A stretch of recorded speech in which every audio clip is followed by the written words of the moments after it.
Madhava Kunja Vihari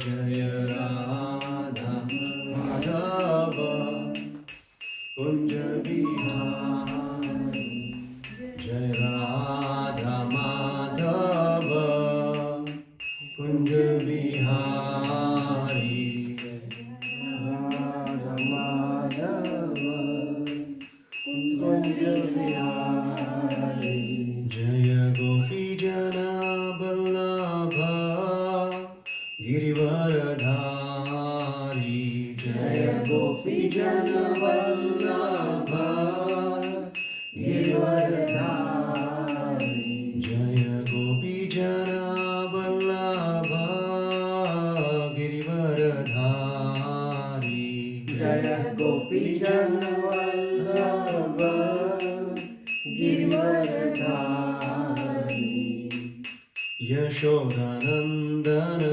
Vrajajana Ranjana Yashodanandana Vrajajana Ranjana Yashodanandana Vrajajana Ranjana Yashodanandana Vrajajana Ranjana Yamuna Tira Vanachari Yamuna Tira Vanachari Yamuna Tira Vanachari Yamuna Tira Vanachari Jaya Radha Madhava Kunja Vihari Jaya Radha Madhava Kunja Vihari Jaya Radha Madhava Kunja Vihari Jaya Radha Madhava Kunja Vihari Jaya Gopi Jana Vallabha Girivaradhari Jaya Gopi Jana Vallabha Girivaradhari Yashodanandana Vrajajana Ranjana Yashodanandana Vrajajana Ranjana Yashodanandana Vrajajana Ranjana Yashodanandana Vrajajana Ranjana Yamuna Tira Vanachari Yamuna Tira Vanachari Yamuna Tira Vanachari Yamuna Tira Vanachari Jaya Radha Madhava Kunja Vihari Jaya Radha Madhava Kunja Vihari Jaya Radha Madhava Radha Madhava Radhe Jaya Radha Madhava Radha Madhava Radhe Jaya Radha Damodar Radha Damodar Shri Radhe Jaya Radha Damodar Radha Damodar Shri Radhe Jaya Gauranitai Gauranitai Gauranitai Jai Gauranitai Jaya Gauranitai Gauranitai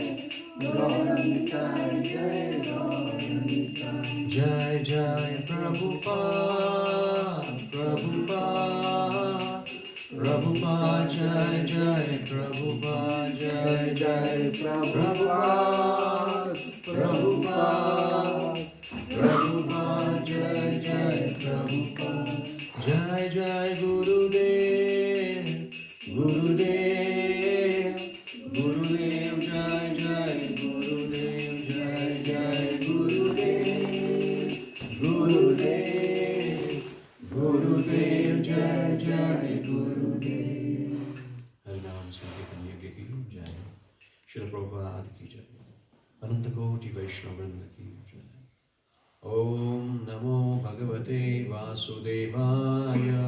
Om Namo Bhagavate Vasudevaya. Om Namo Bhagavate Vasudevaya. Om Namo Bhagavate Vasudevaya. Om Namo Bhagavate Vasudevaya. Om Namo Bhagavate Vasudevaya. Om Jnanati Vrindasya Jnananjana Shalakya Chakshurumritam Yena Tasmai Shri Gurave Namah.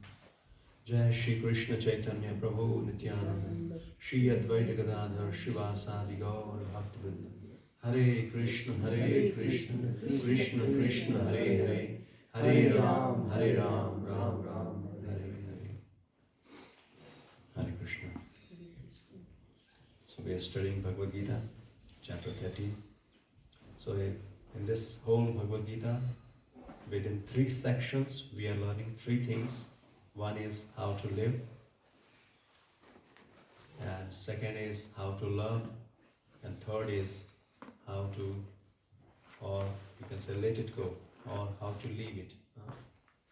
So living means some principles, some values which we can practice in our life and lead a very happy, peaceful and successful life.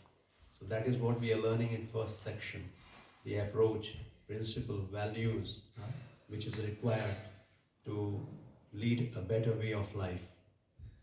How to do our duties, how to fulfill our responsibilities and make our life happy.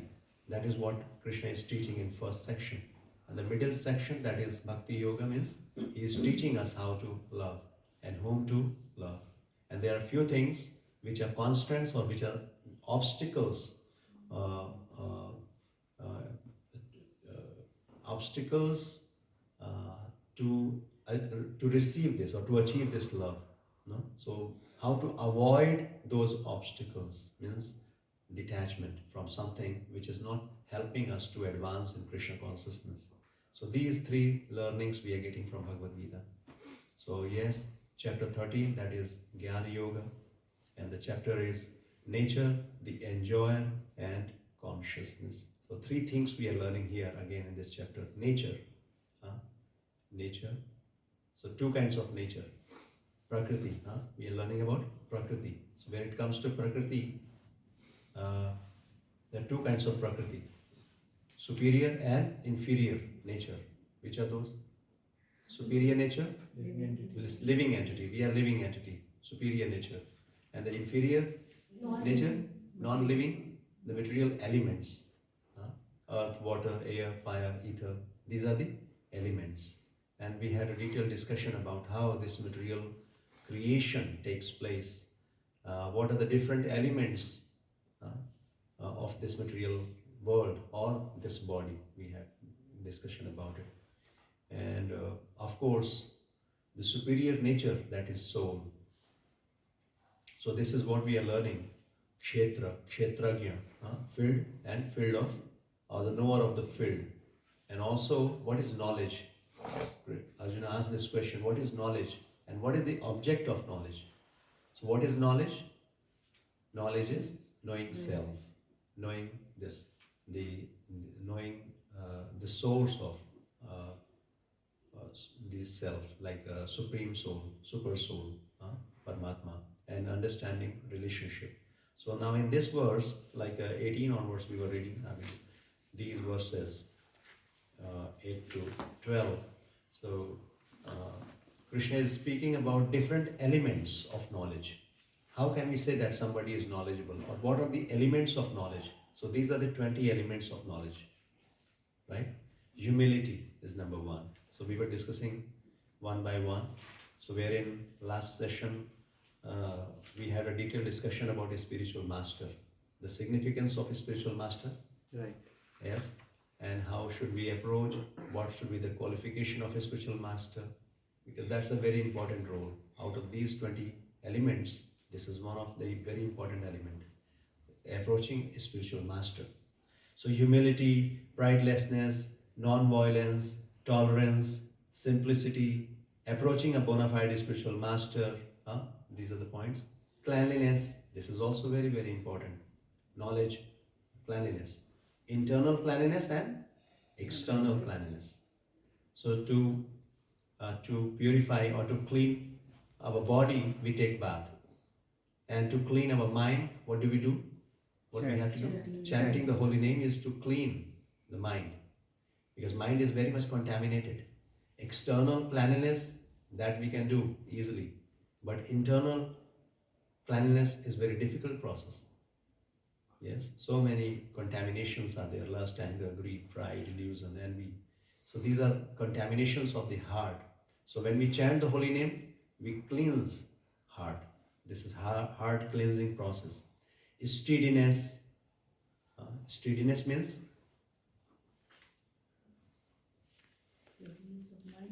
steadiness means that one should be very determined to make progress in a spiritual life. Determination. Sankalpa means being fixed in Krishna consciousness, or to advance in Krishna consciousness, we must be fixed in our practices. Without such determination, one cannot make tangible progress. And self-control means that, okay, this is another topic. Yeah, self-control. So steadiness means being fixed. Like sometimes we are practicing, sometimes we are not, sometimes. So that will not help. We need focus, we need determination to progress. Does not matter how much we are doing, but consistency plays a big role. If you see a drop of water just falling at one place, no, even can cut the rock, hard rock. You've seen that. This is the power of consistency. One drop of water. What is the power of a drop of water which is consistently just, no, if it is, you have seen that. वो tap से एक बूंद पानी continue एक जगह पे गिरता रहता है, yeah, and you see the power, can cut the rock. Or no, in childhood we used to play with magnifier. You see that magnifier? Setting fire. Huh? You're setting fire. Yeah. Just you keep focus at one place. You know, the sunlight. If it is focused, if it is at one place, it can burn the paper. But if you keep on shaking it, then no impact.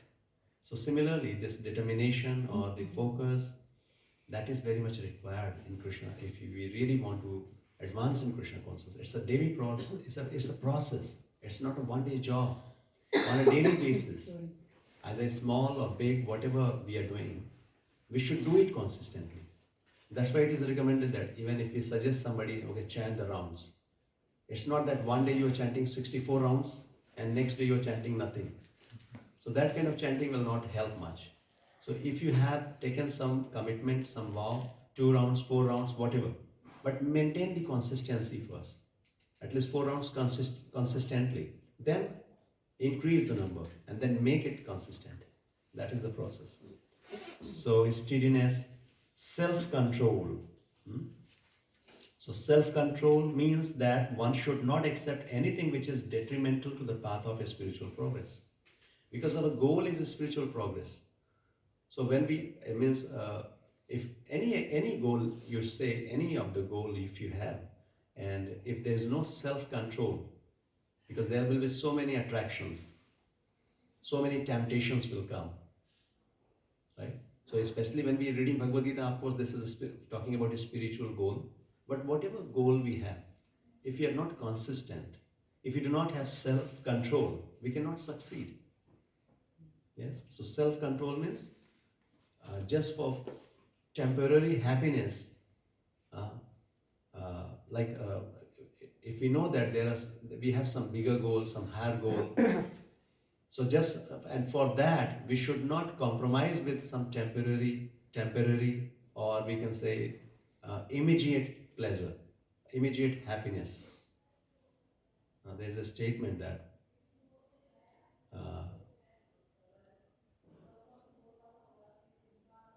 what do you need most?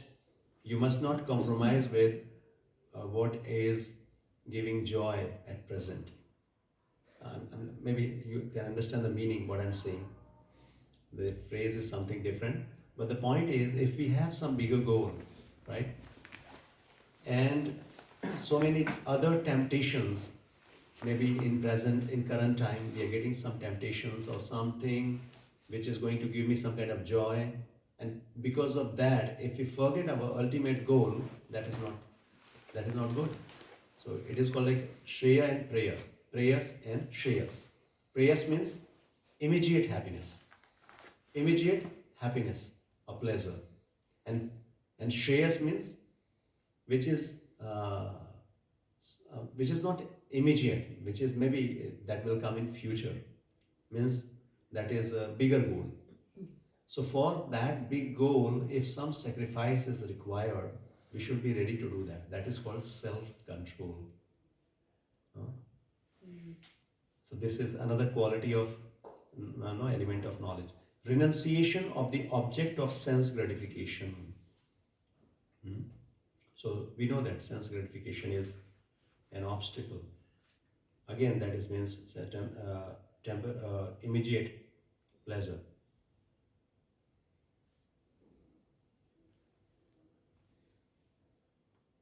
Yes, one should become accustomed to this and reject anything which is against the path of spiritual progress.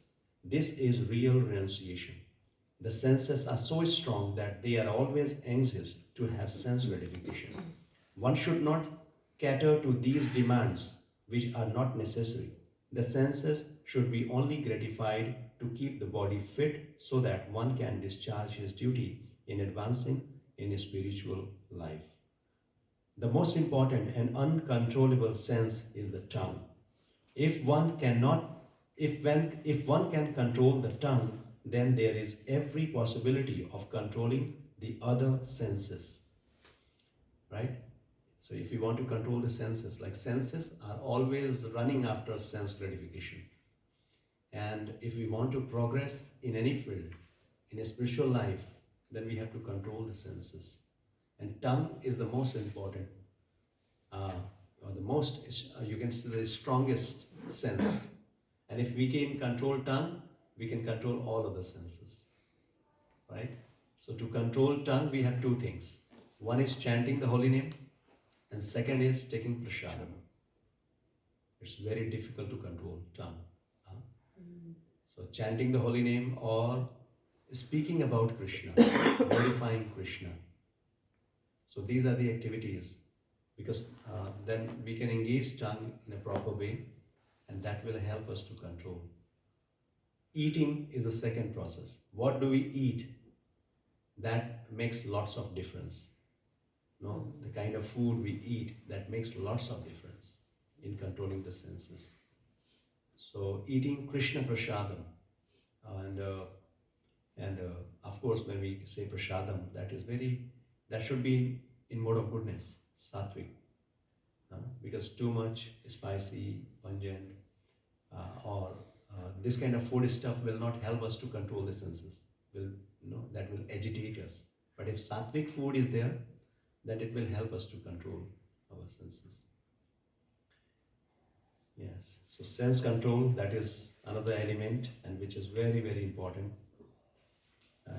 Absence of false ego. Yes, we know that. This is the root cause of all other problems. Ego, false ego.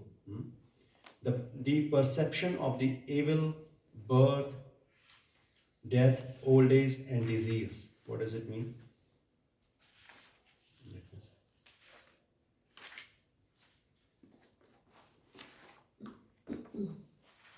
Yes. Let me read this complete, because here Prabhupada even giving further explanation. The function of the tongue is to taste and to vibrate. Therefore, by systematic regulation, the tongue should always be engaged in tasting the remnants of foodstuffs offered to Krishna and chanting Hare Krishna. As far as the eyes are concerned, they should not be allowed to see anything but the beautiful form of Krishna. That will, now here understand, when Prabhupada is saying that we should see Krishna, it does not mean that now you cannot see anything else. It means anything and everything in relation with Krishna. We should utilize our senses in a Krishna conscious way. So that will help.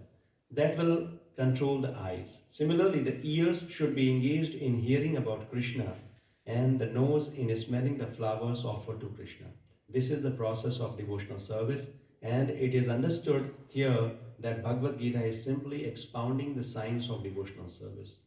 So So devotional service is the main and sole objective. Unintelligent commentators on the Bhagavad Gita to divert the mind of readers to other subjects. Sorry, devotional service is the main, okay.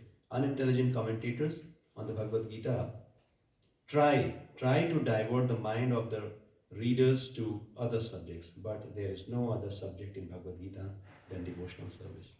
So Prabhupada is very, very clear, huh? Like when I was speaking, I'm giving you two things. One is devotional goal, a spiritual goal, and I said there may be other goal.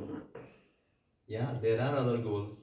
Yes. But the point is, when we read Bhagavad Gita, Prabhupada is very strongly saying that the purpose of Bhagavad Gita is only one. Though we can take the same teachings and apply that teaching in our other activities, right? But Prabhupada is saying that only one goal, and that is devotional service. So ultimately, whatever the same approach we are going to take in other activities also, in other goals, whatever goals we have. But the point here, that goal must be aligned with this main goal. We may have some goal or some maybe job related, business, family, whatever is there. But ultimately it should be aligned to this devotion, because that is the core, or that is the main objective of reading Bhagavad Gita. False ego means accepting this body as oneself. When one understands that he is not his body and the spirit soul, he comes to his real ego. So what is real ego? What is false ego? False ego क्या है? Huh? False ego means wrong identity. False ego. Ego is always there. We cannot be egoless. One is true ego, one is false ego. False ego means wrong identification. I'm not the Prime Minister of India, but if I start saying that, okay, I'm Prime Minister of India, that is false ego. Right? But true ego, I know my identity. So similarly, when we say I'm this body, that is called false ego. Because I'm not this body. My real identity is soul. So when I say that I'm soul, I'm part and parcel of Krishna, I'm servant of Krishna, this is real ego. You know, with pride, we can say that, yes, I'm servant of Krishna. So this is real ego. Ego is there. False ego is condemned, but not real ego. In the Vedic literature, it is said that Aham Brahmasmi, I am Brahman. I am a spirit. This I am, the sense of self, also exists in the liberated stage of self-realization.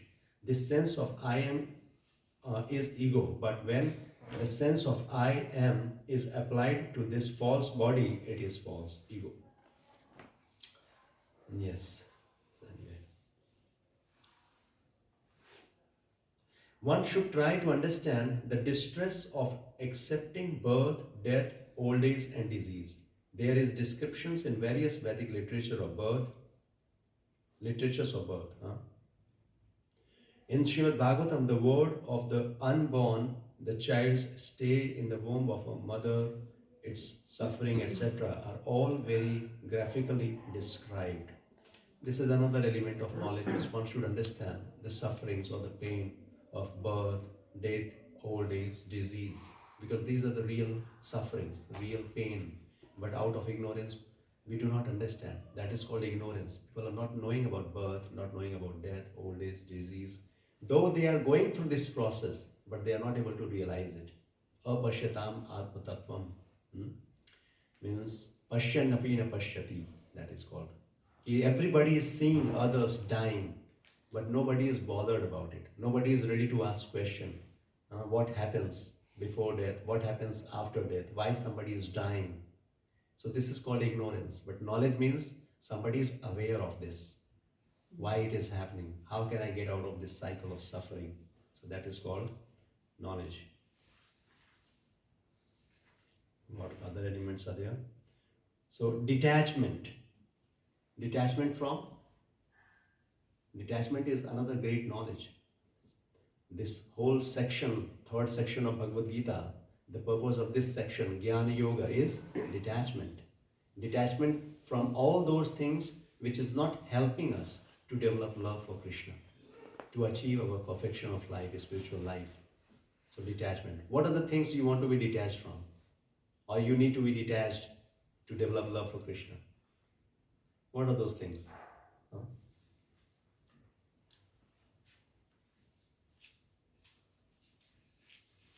Yes?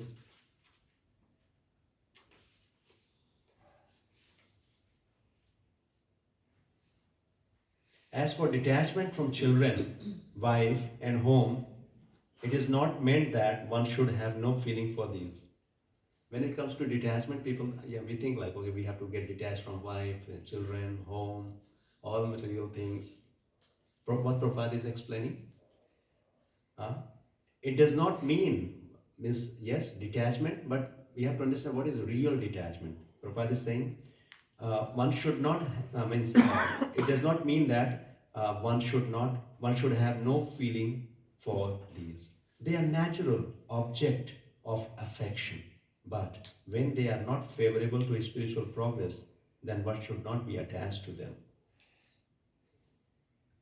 इसका मतलब ये The हुआ best ना process for making the home pleasant is Krishna consciousness. If one is in full Krishna consciousness, he can make his home very happy, because this process of Krishna consciousness is very easy. One need only chant Hare Krishna, Krishna Krishna, Hare Hare, Hare Ram, Ram Ram, Hare Hare. Accept the remnants of foodstuffs offered to Krishna. Have some discussion on books like Bhagavad Gita and Srimad Bhagavatam, and engage oneself in deity worship. The four things will make one happy. One should train the members of his family in this way. The family members can sit down morning and evening and chant together Hare Krishna, Krishna Krishna, Hare Hare, Hare Ram, Ram Ram, Hare Hare. If one can mold his family life in this way to develop Krishna consciousness, following these four principles, then there is no need to change the form, to change it from family life to renounced life. But if it is not congenial, not favorable for spiritual advancement, then family life should be abandoned. One must sacrifice everything to realize or serve Krishna, just as Arjuna did. Arjuna did not want to kill his family members, but when he understood that these family members were impediments to his Krishna realization, he accepted the instruction of Krishna and fought and killed them. In all cases, one should be detached from the happiness and distress of family life, because in this world, one can never be fully happy or fully miserable. So this is a very advanced topic. Anyway, yes, you are asking something, Mataji? हाँ मैं detachment का मतलब मैं ये कह रही थी कि इसका मतलब है कि संसार में रह के भी मोह नहीं रखना है. Yes.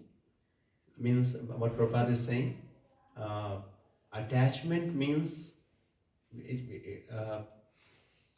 when you forget about your journey and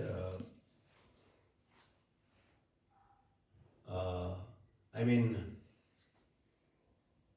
the real detachment, what Prabhupada is saying, that engaging the things or people, engaging them in Krishna consciousness, understanding that that is meant for Krishna, that belongs to Krishna. With this understanding, engaging everything and everyone in Krishna consciousness. So this way we can remain detached, right? Whatever we have. You know? So, because attachment, we know, attachment, it will not help us to advance. And also, Prabhupada here, he is writing that, means if it is, for example, if it is family, children, home, so we have natural affection for these things. So we cannot we cannot. So what we should try to engage those things in service. And what kind of schedule or what kind of routine he is giving to us? Can we practice that routine in life, at home? Keeping Krishna in center and all the family members, engaging all the members in service. How? What kind of service? Like morning, evening, doing some kirtan or reading Bhagavad Gita together. No? some offering food, taking prasadam together. This is what Krishna conscious way of life, family life. Yeah. Whatever responsibilities we have, just we have to keep Krishna in center, that's it. And it's a beautiful way of life. I'm telling you, means even while working in corporate, I know when I used to come back to home from office, evening we used to offer lamp, and then together having, for a few minutes we used to do kirtan, and then having prasadam together. So this was a very, this is, we should do, family members coming together for one purpose. So this is what, and yes, we should not unnecessary, attachment means when we forget Krishna and just having love and affection for the person or object. So this way we cannot help even others, because ultimately we know that uh, that is not real help, because we can give them some affection or we can give them some facilities, but how long? How long we can do that? So also we cannot help self and we cannot help others. And second point, what Prabhupada is speaking about, of course, when sometimes you see that maybe very close, maybe it's family members or whosoever is there, if that attachment or which it is not helping you to achieve perfection of life, or they are becoming hindrance, so we should avoid that attachment or we should reject that, because ultimately that will not help. Any example do you see? Any example? Any attachment, you example wherein you see somebody is attached to the family members or somebody attached to Arjuna. Arjuna is one example, yes.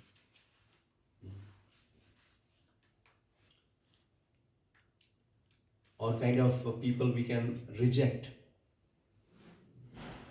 Like you see Hiranyakashipu. Prahlad Maharaj, he was a devotee. Though his father was a demon, he didn't reject it. Means what kind of rejection was there?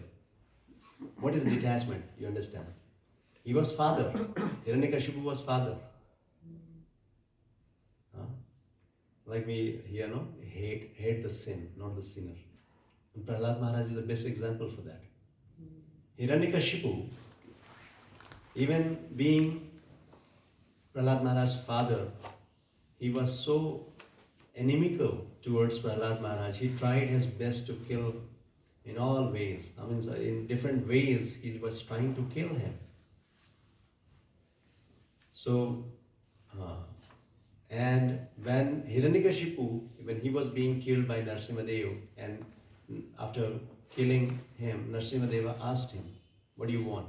Not killing, I think exactly, he was killed at that time. He asked for boon, benediction. Then Prahlad Maharaj, what he is asking for?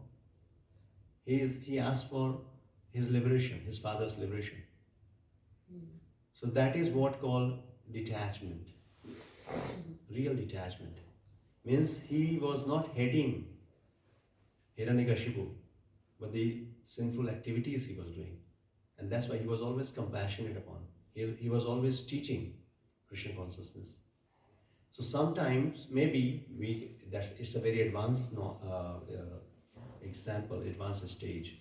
But if what we can do in practical life, that if somebody is not favorable in Krishna consciousness, or somebody is not, because of that, if you're not able to progress, so what learning we can take? We don't have to hate the person. We don't have to, we have to try our best. How can we help? How we can keep a distance from somebody or something which is not helping to advance in Krishna consciousness. So these are very subtle subject matter, but of course, in our life, in our case, we have to be very, very sensitive. We don't have to compromise our spiritual progress, and at the same time, we have to try our best to help others. Directly, indirectly means we should help others. That was Prabhupada teaching us. Yes. So, detachment, freedom from entanglement with children, wife, home, and the rest, even mindedness amid pleasant and unpleasant events. Hmm? That is being equipoised, good time, bad time, but no, not getting bewildered. Constant and unalloyed devotion to me, aspiring to live in a solitary place. So this point, just remember, unalloyed devotion to me. This is the most important element of knowledge. You can say this is the end goal. Out of these 20 elements, this one, actually, if you say this is devotional service, unalloyed devotion to me, the most important. Aspiring to live in a solitary place. This is another element. Solitary place. What does it mean? You have to go to some solitary place. Which place you can go now? Solitary place. Huh? Is there any place wherein you are just alone? Nobody is there? Going to jungle, giving up your family, leaving your family aside. No, you cannot do that. Here solitary. Choose the corner, no? Stay in your heart, stay within. No, even sometimes this is very hard. It doesn't not make you just being alone. Sometimes solitary means you be alone. No, just go away from everyone. It's not like that. Let's read Prabhupada, but solitary here means avoid bad association. Bad association, which is not helping us. Let me go through. Actually, again and again, I'm just going through the Bhagavad because what Prabhupada is explaining. Can you see the point? Where is it exactly? So we are at Page number? 571. 71. We covered the first paragraph. First paragraph. We have done that, Arjun's part. Happiness and distress are commitment factors of material life. Okay, where is? Naturally, the next paragraph. Okay. Naturally, when one is adapted to a spiritual way of life, he will not want to mix with materialistic man. So here's means the same bad association. That would go against his grain. One may taste himself by seeing how far he is inclined to live in a solitary place without unwanted association. Naturally, a devotee has no taste for unnecessary sporting or cinema going or enjoying some social function because he understands that these are simply a waste of time. There are many research scholars and philosophers who study sex life or some other subject, but according to Bhagavad Gita, such research work or philosophical speculation have no value. That is more or less nonsensical. According to Bhagavad Gita, one should make research by philosophical discretion into the nature of the soul. One should make research to understand the self. That is recommended here. Actually, reading Prabhupada purport is very, very important. Sometimes we are like, anyway, just to speed up, we are going faster. I'm just giving you the essence. And that's why I request every time that better when you get time, keep on reading Bhagavad Gita. The whole purport and everything. Why? Because he is giving more details about it. But again, when you read it, all these statements, we need guidance to how to implement that in practically. Because sometimes these are very advanced stages. And we have to understand the real meaning and how to practice that. So when it comes to, like Prabhupada is saying, that going to cinema or some such kind of thing is waste of time. What is your experience? There are so many events, there are so many activities. People are engaged. They are spending their time in those things. In the name of entertainment or whatever. They're doing so much. What is your experience? Do you see any difference or do you see any change or any transformation in your life? Going through all such things, what Prabhupada is mentioning over here. Let's discuss it so that practically we can get something. Hare Krishna Prabhu, thank you so much. Hare Krishna. Yes, please. आप continue कीजिए. Yes. Okay. Social obligations are still there. I mean, that is That is important also, Prabhuji. Maybe you go and attend, but don't get absorbed. Yes. Not influenced by that, but Yes. you have to be there. You have When to it comes to, attend. these are the different functions. That's what I asked this. Okay? Now, whenever we get any education, first of all, we have to understand what is the essence, what is the purpose behind that. Number one. Second,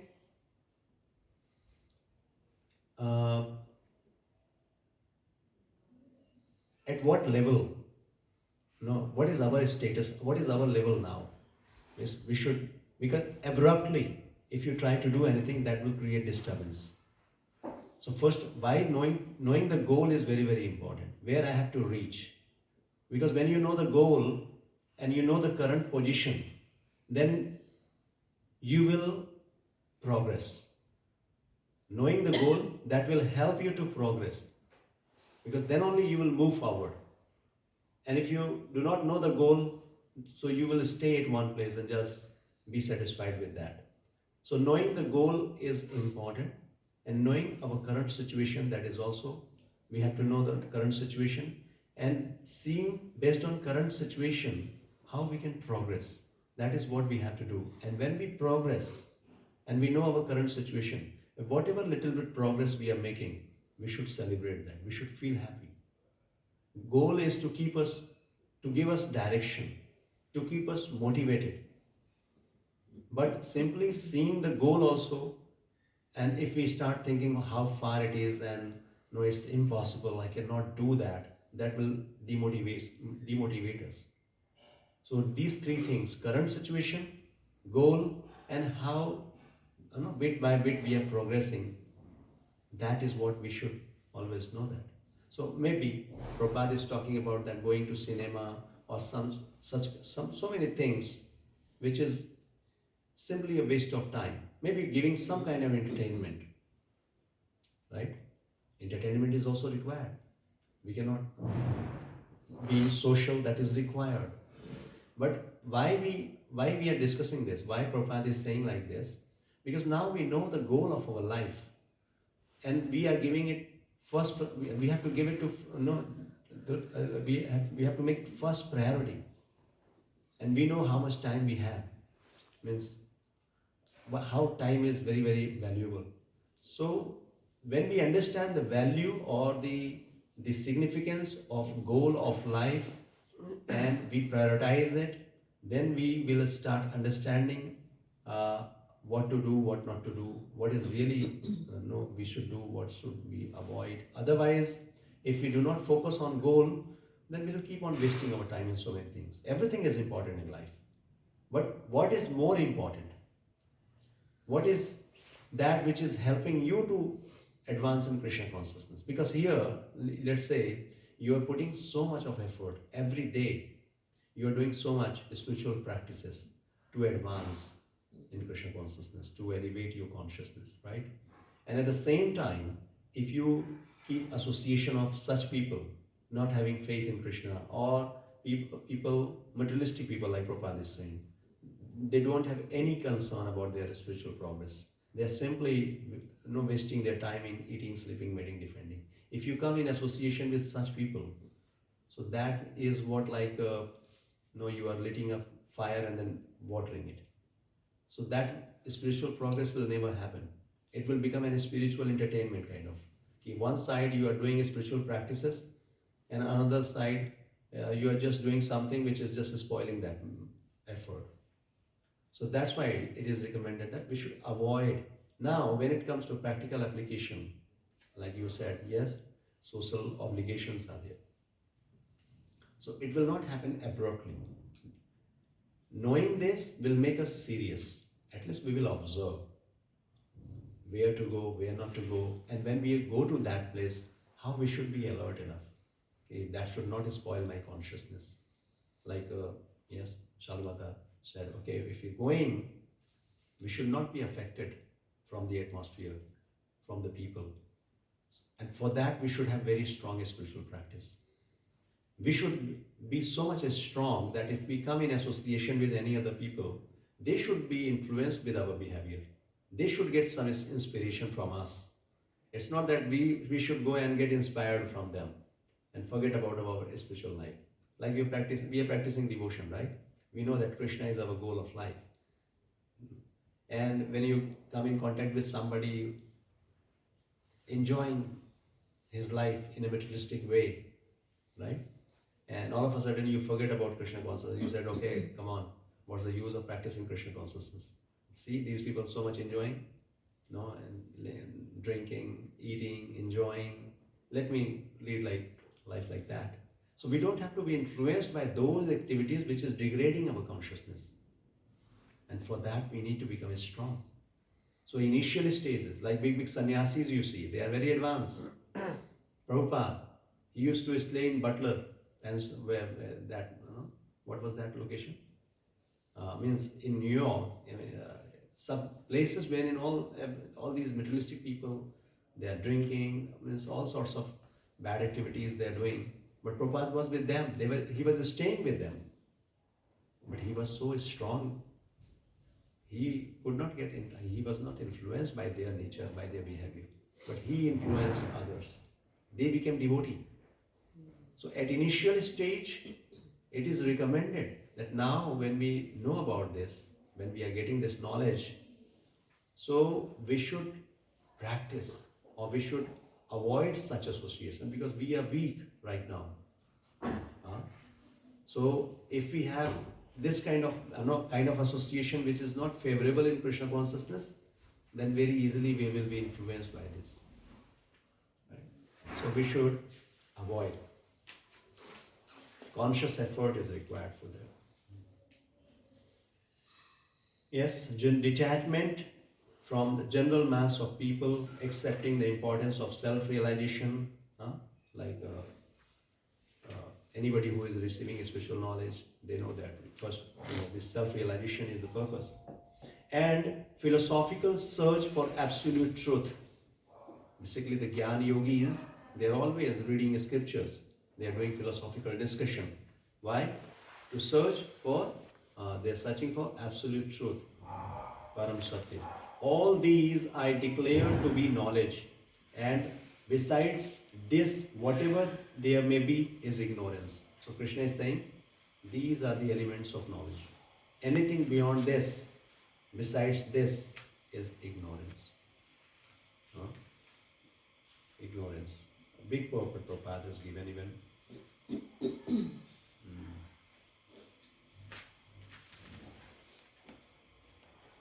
So we could read detachment, spiritual, okay, we could read solitary.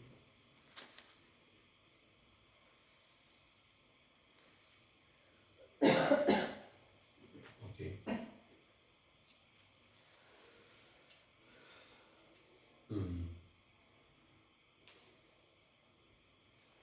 Beginning from practicing humility up to the point of realization of the supreme truth, the absolute personality of Godhead.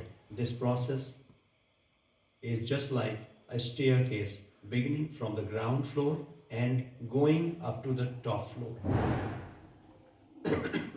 Now, on this staircase, there are so many people who have reached the first floor, second floor, or the third floor, etc.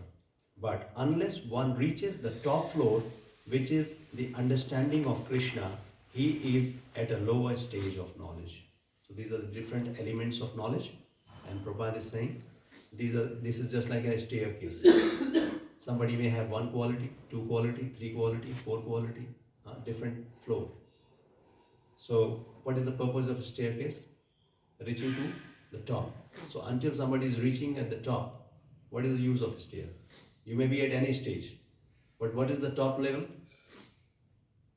What is that goal? Where do you want to use it? Using these, the point is, having all these elements, all these qualities, what is the goal? What is the objective of having all these qualities? Developing Krishna consciousness. To understand Krishna. To understand Krishna. If anyone wants to compete with God and at the same time make advancement in spiritual knowledge, he will be frustrated. What is the meaning of this sentence? Anybody wants to compete with God and at the same time wants to make a spiritual progress, advance in spiritual knowledge, he will be frustrated. It is clearly stated that without humility, understanding is not truly possible. Means because we see so many people, they are envious of God, and at the same time, they study philosophy, Vedic literatures. Why? To get knowledge. You have seen such kind of people. They don't have faith in God. Mayavadis. Mayavadis. Almost. Almost, yeah, the same. Means they reading a scripture or gaining so much of knowledge, but they don't have faith in God. So that's what Prabhupada is saying. One, you're doing competition with God, and at the same time you're trying to get knowledge. And so Prabhupada is saying, is they will be simply frustrated. They will not get anything because humility is the criteria to receive knowledge. If our heart is not humble, we cannot understand spirituality. And humble humility, we know what does it mean. Taking shelter of Krishna means understanding our position. We are insignificant, part and parcel of Krishna. This is humility. We are just an instrument. If we have this understanding, approach Krishna, and then we can get knowledge. Yeah. To think oneself God is most puffed up. Although the living entity is always being kicked by the stringent laws of material nature, he still thinks I am God because of ignorance. Because of ignorance. Many people, they think that I am God. Mayavadi is like, no, I am God. So, yes, and like all these people, they are experiencing, even hardcore materialistic people, they're experiencing so much suffering, how they are being controlled by material nature, but still they think they are the controller. Ahankara vimudhatma karta ahamiti manyate. Because of ignorance, they think I am the doer, I am the controller. Though they are being controlled. We cannot stop even our hair growing grey. We cannot stop it. Because we are not, this is not in control. We are being controlled by material nature. And material nature is under whose control? Krishna's control. So one should be humble and know that he is subordinate to the Supreme Lord. This is humility. We are subordinate to Krishna. Due to rebellion against the Supreme Lord, one becomes subordinate to material nature. And how we come in control with Maya or material nature? Why we come in control with material nature? When we come in control of material nature, or when we fall down in this material world, when we become rebellious to Krishna, jealous. When we reject Krishna, automatically the Maya will control us, because this is the external energy of Krishna. Anybody who goes away from Krishna, then Maya immediately will capture, and we will be bound with the three modes of material nature: goodness, passion, ignorance, and then we will be controlled by those gunas. Actually, we are not free. Ignorant people, they think that they are free, they are liberated.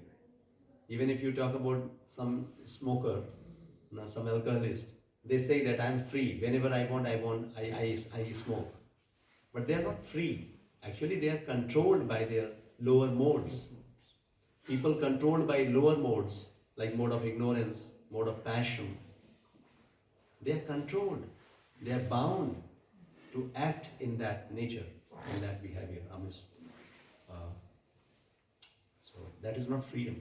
So one must know and convinced of this truth. Yes. So these are the 20 elements, and like in other chapters also we were discussing that there are so many qualities, and these qualities can be categorized into two. One is Tataksha Lakshan, and one is Swarupa Lakshan. Swarupa Lakshan means the primary quality, and secondary qualities. So what is primary quality? Primary quality means devotion to Krishna. This is primary quality.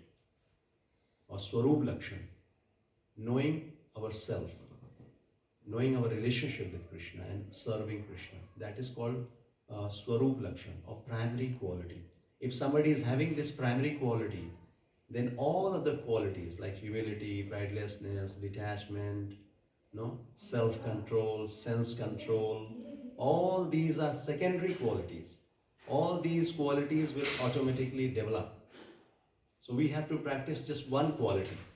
If we really want to develop all these divine qualities, as of now it may look very difficult to practice. Whatever we are discussing, mind control, sense control, detachment, very difficult. Huh?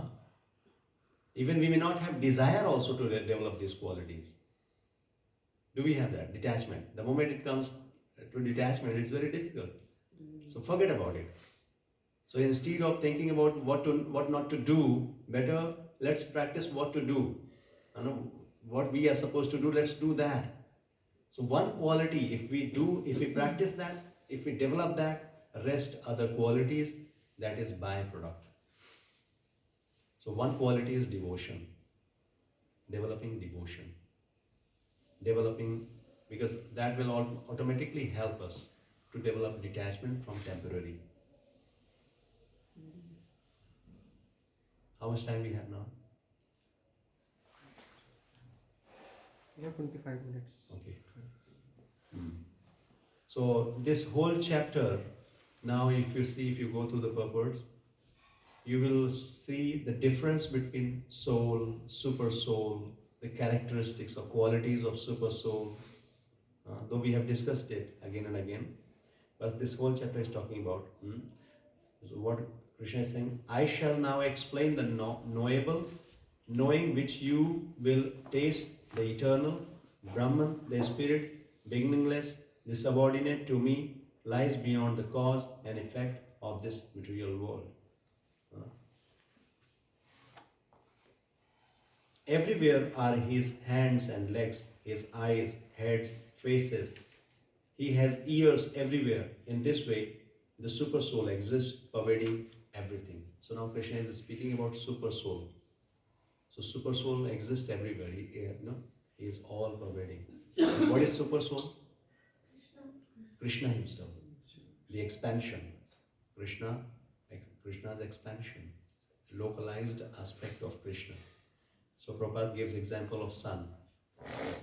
No? Just like the sun is at one place. Sun is at one place, but the sunlight is all pervading. Similarly, Krishna, God is one, but he is all pervaded. So this Paramatma, super soul, is the manifestation of Krishna only, but super soul is localized aspect of Krishna. So he is in everything, in every person. Even in atom, super soul is there. So soul and super soul, this concept we know about it, right? There is soul in this body, and along with soul, there is super soul. And what is the duty of super soul? Not duty, what is the function of super soul? Observe and Sanction. sanctioning. Upadrishta Anumanta. Upadrishta means observer. He is observing and he is sanctioning.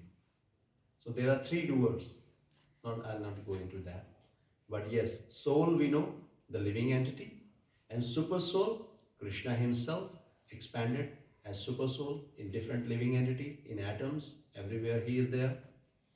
So, and what are the characteristics? Are they limited souls? Huh? Are they limited souls or unlimited souls? No, limited means here you're saying conditioned and liberated. No, like number of souls if we say. Then are there more souls taking birth? No, soul does not take birth. Soul is also beginningless. Very nice question. Soul and super soul. We know that we are not going in detail of this, but qualitatively there is no difference between soul and super soul. We know that because being a part and parcel of super soul or part and parcel of Krishna, the soul has similar qualities. What are those three qualities?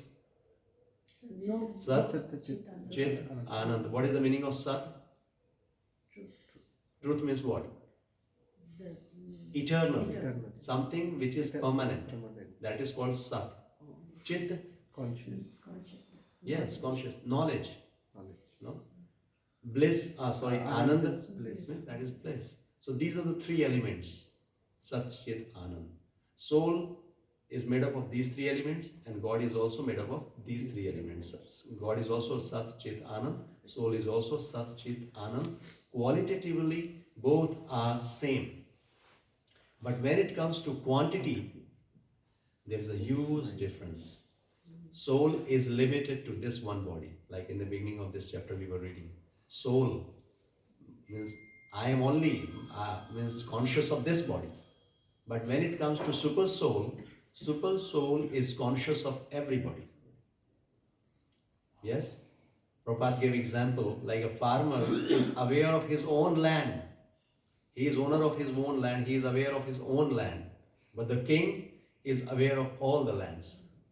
Because he is the king. He owns the whole kingdom. So he is the owner, or he is knowing all the fields. But the farmer is the knower of one field, one small part. Soul, which is in this body, is aware, is conscious of this body. But super soul, because he is in everyone's heart, yes, in every body, in every atom. So he is aware of everything. So qualitatively, both are same. And so far as, both are beginningless. So number of soul always there, same. There is no birth. योनियां कहते हैं तो वो क्या है, वो soul ही तो होता है ना? No, different bodies. अच्छा, they are bodies. Bodies. हाँ, right. There must Jalaja be- Navalakshana. There must be limited number of souls, right? It cannot be. Yes, these are something. Why the population is going to increase? No, that's a very basic question. Again, we have discussed so many times. Population, because as of now, our understanding is only human beings have soul. We think that soul means only human beings. But now when we go through Bhagavad Gita, we understand that soul means there are different kinds of bodies. Jalaja Navalakshani Sthavara Laksha Vimsati. 84 lakhs species. Means plants, trees, animals, insects, reptiles, human body, birds and beasts. These are different kinds of body. And our calculation of population is just based on human calculation. We are not calculating other. And also, our calculation is limited to this one earthly planet. And we know that there are innumerable planets. And every planet, there are different layers. We are on earthly planet. And above earthly planet, we see Bhuvarloka, Swarloka, Maharloka, Janaloka, Taploka. And below earthly planet, Atala, Sutala, Vitala, Talatala, Rasatala, Patal. There are different layers. And all these different innumerable planets, there are living entities in different kinds of bodies. So all these living entities based on their karma, within universe, without universe, within one planet and outside of this planet, so many innumerable planets, the living entity, because of their karma, they are traveling from either upper lokas or lower lokas. They are traveling. So now it is something inconceivable to calculate. We don't know who is coming from which planet. Inconceivable. Prabhuji, souls तो फिर ज़्यादा हुए ना body से. हाँ? Souls तो फिर body से ज़्यादा हुए, क्योंकि कुछ souls की तो body नहीं, मतलब they are without a body. Soul is always with body. The only difference is the body is, one is, see, understand, spiritual world, again there is a body. That is a spiritual body. तो उनको जो भूत होते हैं उनकी तो body नहीं. हाँ. वो तो soul है. No, but again, Subtle body. they have subtle body. Now, when you talk about body, there are two kinds of body. One is gross body, which is made up of these elements we are talking about: earth, water, fire, air, ether. And there is subtle body. So they have another body. That is subtle body. Okay. They cannot do any gross activity, but they can do subtle activity. Bhoot, Preta, all these are different kinds of living entities. So yes, soul is eternal, beginningless, just like God is there. But the difference, again, all the shlokas will discuss about that only, the difference, the qualities of super soul. Like here in this shloka only we were reading, he has no hands, he is everywhere, like this. we cannot limit God. When we talk about God, we can never limit. You cannot say that God can do this, God cannot do this. That's why when you hear about the glories of God, you will see a kind of contrary words. Huh? God is this, but God is not this. Like that. I mean, he is the Vibhu, and at the same, he is the biggest. Ado Adiyam, Mahto Mahiyam. He is the biggest. He is the nobody is bigger than him, and he is the smallest. Do you see this kind of contradiction in anything? In this material world, you will not see such contradiction. Somebody who is the biggest and he can be the smallest. But when it comes to God, God means you cannot limit him. He can do anything and everything. Yes. Yes. Anyway, today's topic, especially this chapter, more philosophical. That's what I said, because when you enter into even next chapter is going to be the most easiest chapter. You'll enjoy it. And very, very practical. Because why it is chapter 14? Because that is what still we are not on that advanced stage. And chapter 14 is going to talk about the basic things, which is very practical and very easily we will understand. Especially it is going to talk about different modes and how the different modes, Satoguna, Rajoguna, Tamoguna, how it is impacting our life. And that's why some teachers, some devotees I have seen, instead of starting with chapter 2, 3 or something like that, they start, means after reading Bhagavad Gita chapter 1, they directly jump to Bhagavad Gita chapter 14. This is because we are at bodily platform, bodily conception of life right now. And first of all, learning how to manage this life, how to balance this life, how to make this life simple or healthy and happy, that is very much required. So first of all, we need to regulate the different modes to make this. Ultimately, we have to understand if we are, as much we are in contact with lower modes, mode of ignorance and mode of passion, that much suffering will be there. So first of all, our practice is, at least we should try to raise ourselves to the mode of goodness. As much we are in mode of goodness, our life will be peaceful, healthy, happy, satisfied. And because when you are at this stage, then all this next level, that is called a spiritual progress. From physical to mental to, you can say, spiritual, intellectual, spiritual. These are the different stages.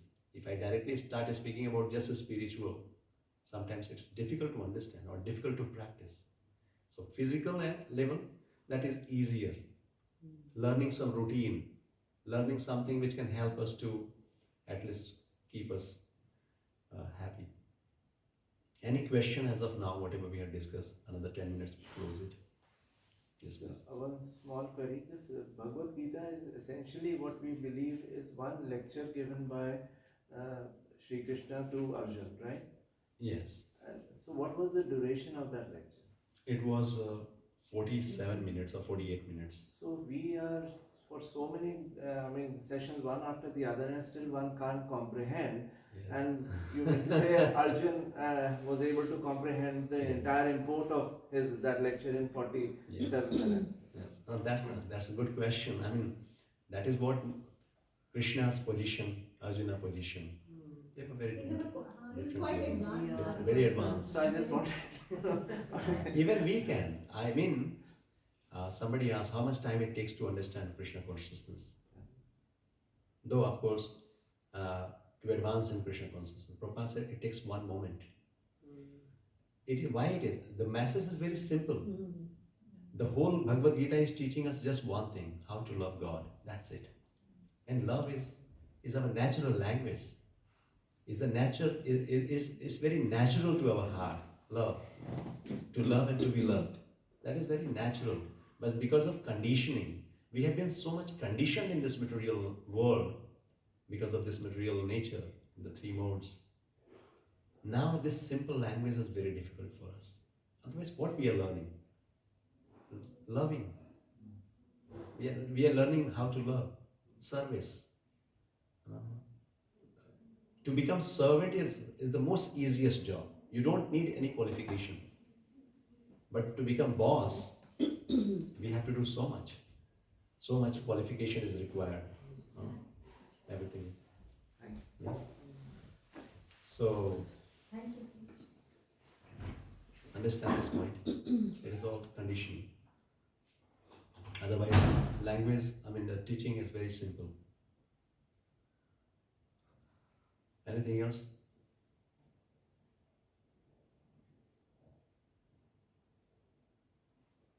And so much philosophy.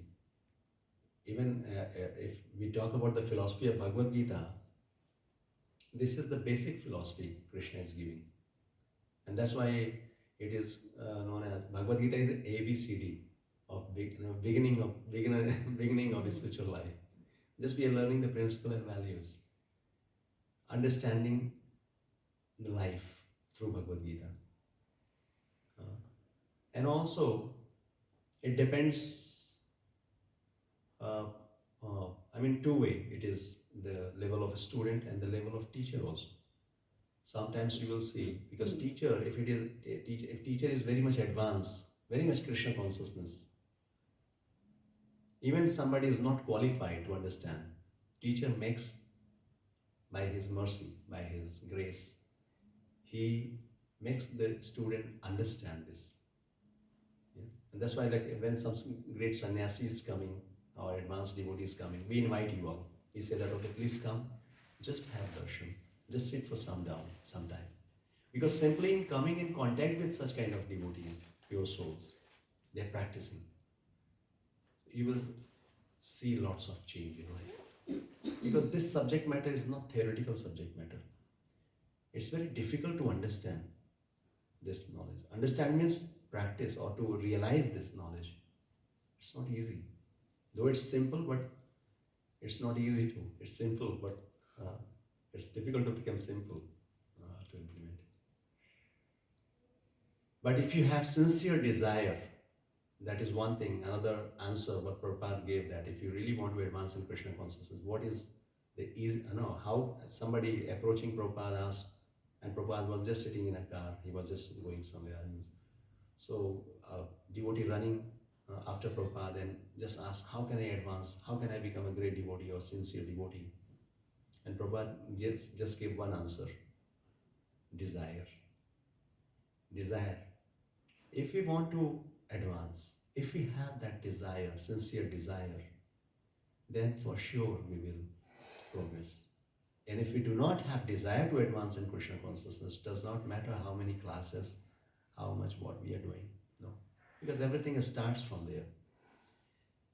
So, yeah, it's a good point. Means, of course, we are giving so much of time, putting effort. So, while doing this, of course, this activity will help us to develop that desire, but day by day we should make our desire stronger. And we should pray to Krishna that, please help me, please help me.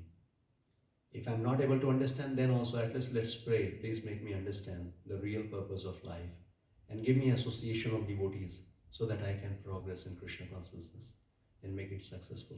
Because very less time we have and so many distractions are there. So at least some time we can make out and do our spiritual practices and advance. How many of you realize that it is really important, or it is really helping you, even if it is not helping you, but you want to continue this? It's helping. It's really helping.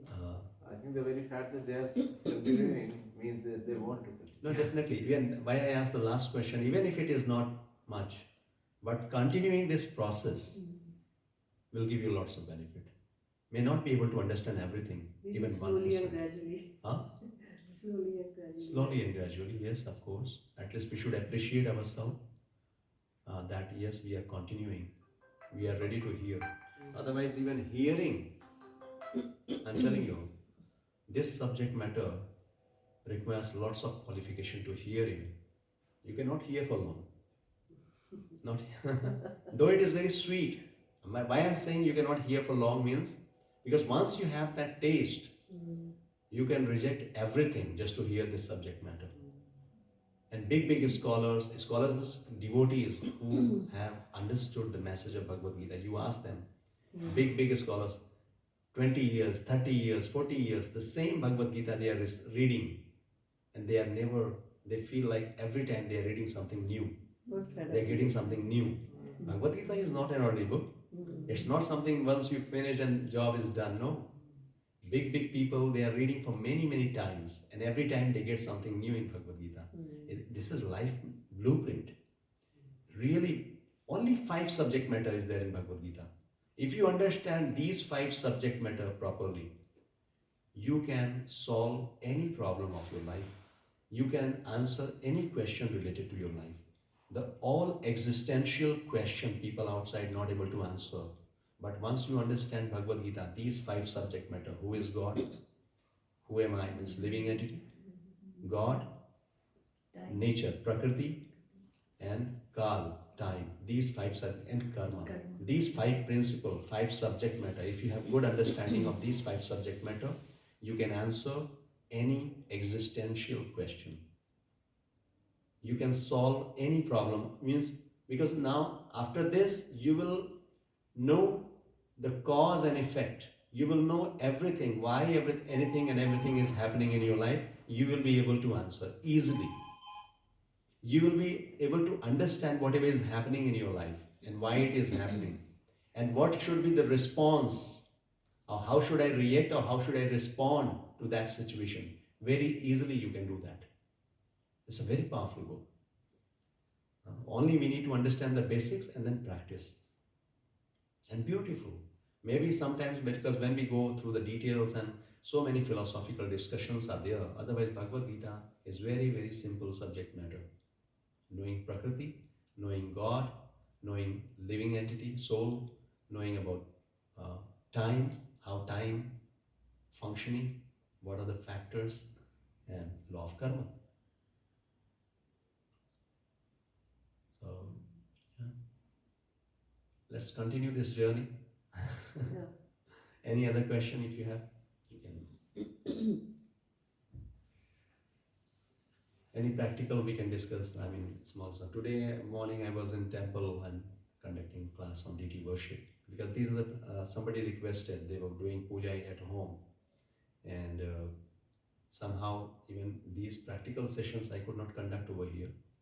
But now I realize that philosophy, there is no end. Even after Bhagavad Gita, because this is a lifetime book. It's not some few session course. That is just to give you some basic understanding. But we can read throughout it. This is what lifetime book means. We have to read throughout life. And every time you will get so many questions, so many things to discuss. And that is what makes it very happening. Once you have understood everything, and I mean, there's a quest, always there's a quest. And you keep on going deeper into it. So that is there. So I thought at least whatever practice is required. Knowledge is one side, but the practices we must know and we should do that. So like one practice is chanting the holy name. So doing every day individually, that is what we are doing. Time to time we can organize some japa retreat. Japa retreat means especially instead of class, japa, meditation, and just like in the morning we do hearing some glorification about the holy name, understanding a proper way, what should be the mood, all this discussion, and creating a very nice atmosphere, and then chanting together, japa retreat. So that kind of event can be done.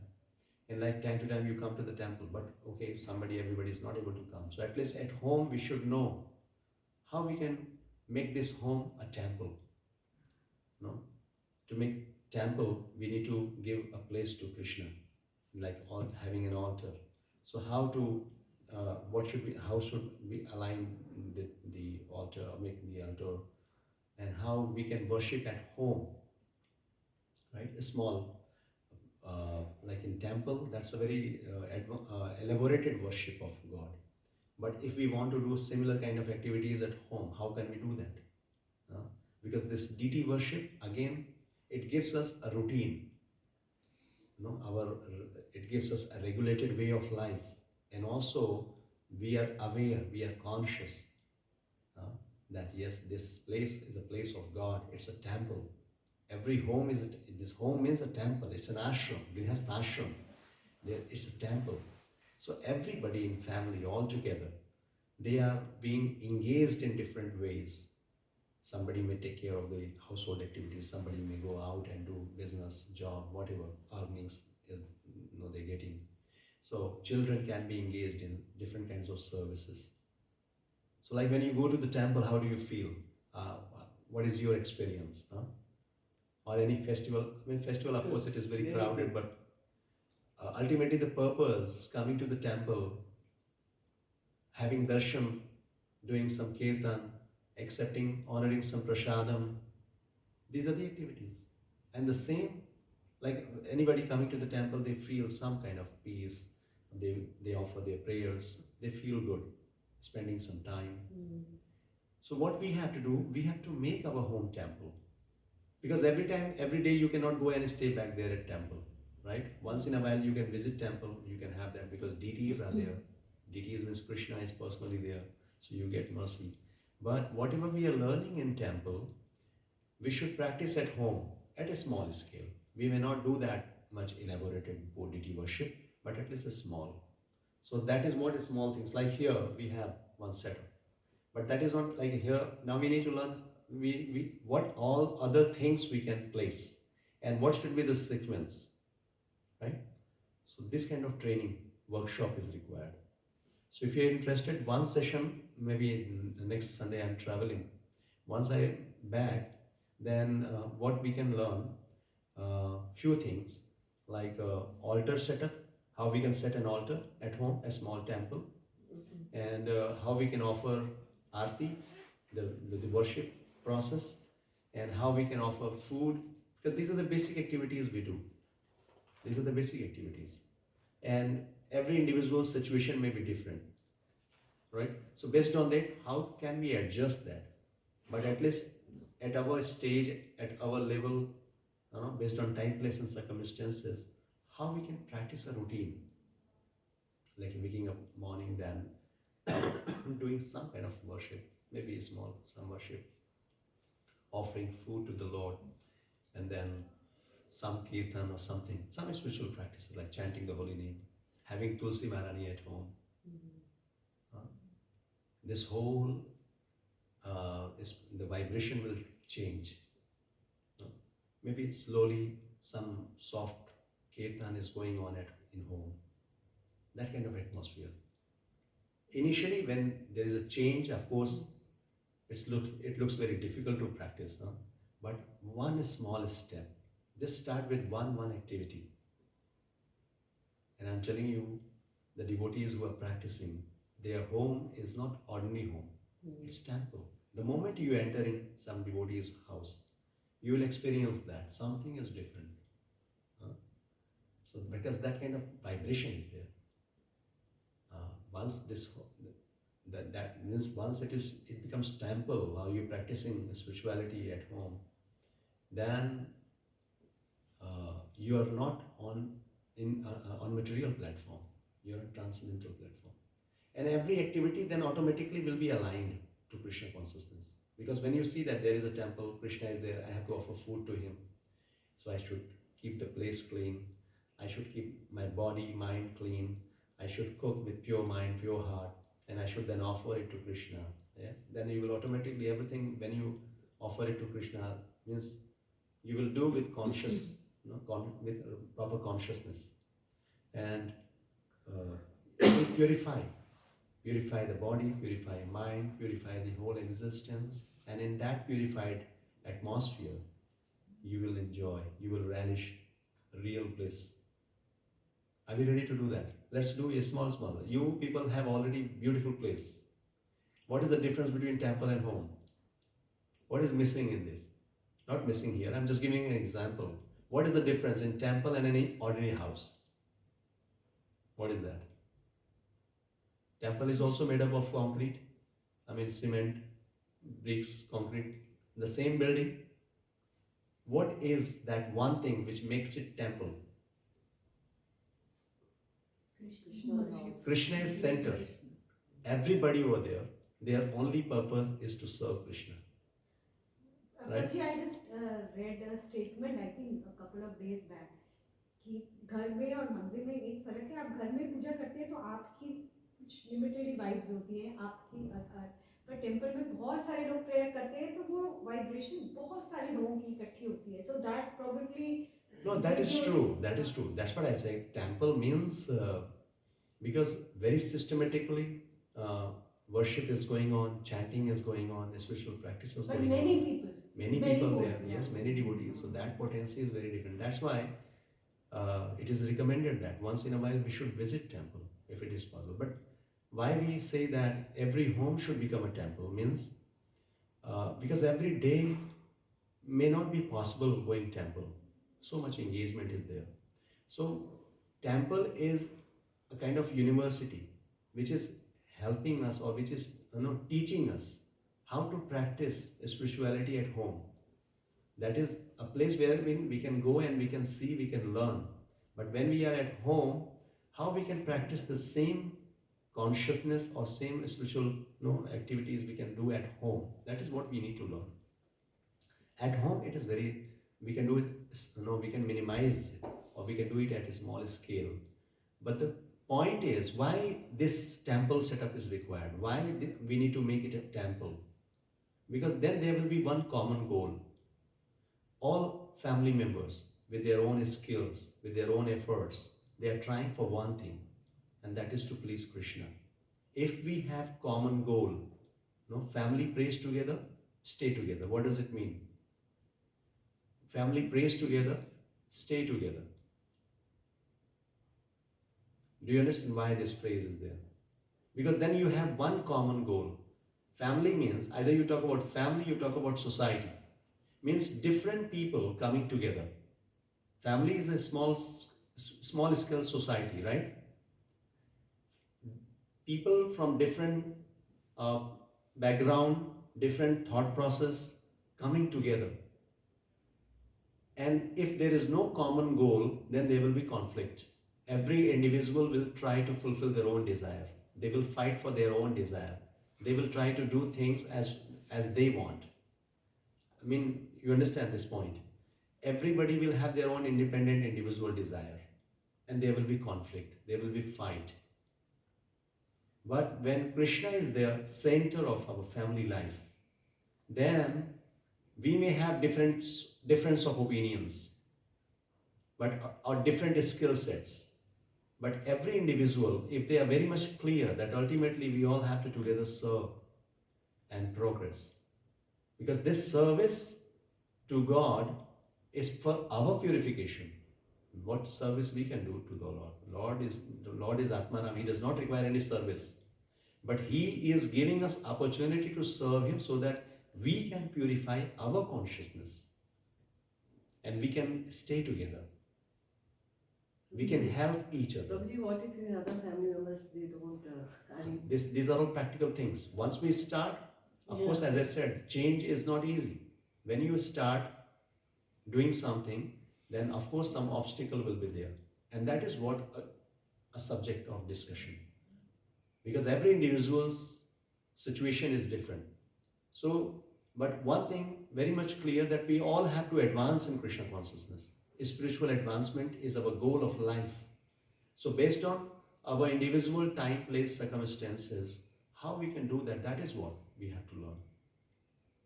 What I can do, maybe you may not be able to do that. But it does not mean that spirituality, there's no barrier for, no obstacle in spirituality. Every individual is eligible. In all situations, one can do spiritual, bhakti. So again, yes, that is a subject matter of guidance. Other people doing, not doing, no problem. If you cannot make big altar, no problem. A small altar, maybe. So many ways are there. The crux is we should all develop this desire to serve Krishna. And deity worship, this is that practice, you can say, not practice, I'll say. This is what we are an easier way to develop our love and affection for Krishna. Yes, theoretically we are reading and studying everything. We are chanting the name also. Chanting the name is meant for this Kali Yuga. Even if we are chanting, we are doing nothing, then also there is no problem. But because we are not on that advanced stage, I mean, again, I'll be very much alert saying this, but deity worship itself at a small scale will help us to regulate our life, because directly we are engaged in service. That will help us to develop some kind of relationship with Krishna. Initially, we may be doing mechanically, but telling you, once you start really doing that on a regular basis with right understanding, right mood, you will develop a kind of affection. And there are great devotees, pure devotees, they have been talking to deities. They have personal interaction with Krishna, right? So such advanced level is there. So ultimately all these spiritual activity, that is to purify our consciousness, develop love within. It's not just mechanical activity. If you just keep on doing mechanically, no transformation within, then it's of no use, much use. So we should, that's why we are doing these classes. So whatever we are doing, we should have a very clear understanding why I am doing this. How can I develop that mood so that we advance in Krishna consciousness? Alright, so today morning I was doing this class, deity worship class. So I was having all the paraphernalia in my box. What kind of plate should be there, how you should do that. So it just reminded me sharing this to you. So you all have individually, will sit down at different homes. Mataji is there, like your home. We can, now anyway visiting different home, I can spend some time. We can start setting a small altar over here. Simple setup. If you want to make a temple, you can, yes, you can make a big temple also. Yes, but point is, let's make one temple, means this home a temple, and we are just in service of Krishna and serve with family. And Prabhupada today he was talking how we can do that. I will give you the most easiest process, no worry at all.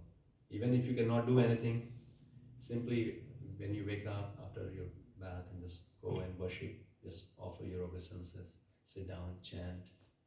But I'll tell you this,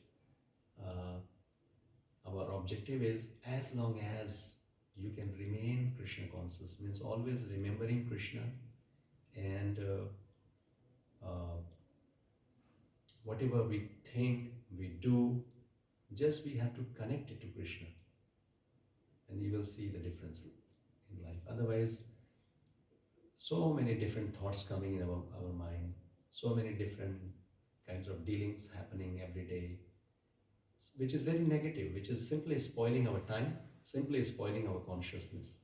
So these are all different mediums our acharyas has given: chanting, reading scripture, deity worship, going to holy places. The ultimate purpose of doing all this, to remain Krishna conscious. Krishna conscious means all these qualities today we were discussing. Remaining, being in surrounding of those qualities, humility, and what all different divine qualities are there. All right. ज़्यादा समय हो गया आज भी? आरती करें? ज़्यादा हो गया. Last week we were not Thank you there. so much. We It was such a were not there nice. last week. Now let's help each other. I mean, one quality, even if you want. Anyway, there are so many qualities, but devotion, I know this is the foundation of all of the qualities. And let's practice this now. Theoretical, so much knowledge we have now. Practice. हाँ? तो एक दिन जपा retreat रखें हम लोग, हाँ? Sitting together, maybe some Ekadashi we can plan. Not Sunday. Any which Ekadashi is coming. Okay.